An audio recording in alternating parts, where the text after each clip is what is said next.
Click the subscribe button, hit the bell icon to never miss another update. जब भी इमाम ज़माना के मुताल्लिक़ गुफ्तगू करना हो तो सबसे पहले इमाम की वालिदा मोहतरमा से शुरू करें। इमाम की वालिदा मुअज़्ज़मा अपने ज़माने के इमाम के दौर में पाकीज़ा तरीन ख़वातीन में से थी। इमाम और तमाम आइमा ने उनके बारे में बात की है। मलिका खातून यानी इमाम ज़माना की वालिदा कैसर रूम की नवासी थी। कैसर यानी बादशाह, आपका ख़ानदान नस्ल शमून जानशीन हज़रत ईसा के तौहीद परस्त थे। जिस तरह बाकी इमामों के वालिदैन तौहीद परस्त थे और अल्लाह के बेहतरीन बंदे थे, जब मलिका खातून जवान हुई, इनके नाना ने फैसला किया कि उनकी शादी इनके चचा के बेटे से कर दें। उन्होंने शादी की रसूमात के लिए हुक्म सादिर किया और रूम के पादरियों और मुल्क के शुरफा को दावत दी।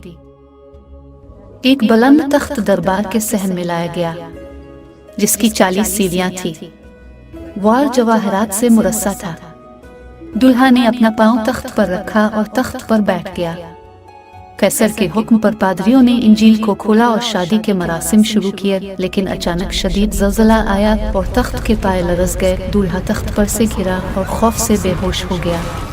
बड़े पादरी ने जब ये देखा तो उसने कैसर रूम से कहा, ये बादशाह हमें इस नामुबारक शादी से मुआफ़ करें, क्योंकि ये इत्तेफाक नागवारी की खबर दे रहा है।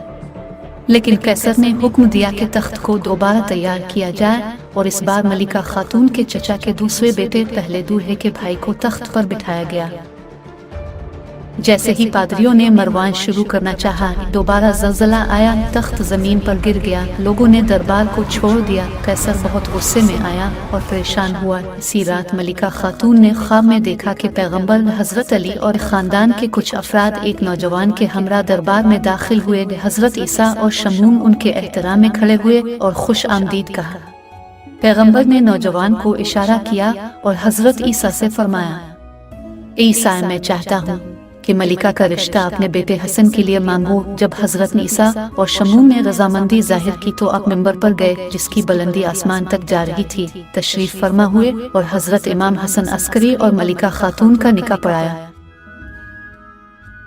मलिका निहायत मुस्तरब ख्वाब से उठी और उसके बारे में किसी को न बताया और अहले बैत को ख्वाब में देखकर मुसलमान हो गए और उन्होंने अपने राज के बारे में किसी को न बताया। एक शब इमाम हसन अस्करी ख्वाब में मलिका खातून के दीदार के लिए गए और उनसे फरमाया कि बहुत जल्द तुम्हारे दादा कैसर रोम एक लश्कर को मुसलमानों से जंग के लिए रवाना करेंगे। अब खिदमतकारों वाला लिबास पहनकर लश्कर के हमरा रवाना हो जाओ। मलिका ने इमाम के हुक्म पर लिबास तब्दील किया और लश्कर के हमरा सफर पर रवाना हुई। रास्ते में मुसलमानों की एक तादाद इस लश्कर से टकराई और ये लश्कर गिरफ्तार हो गया।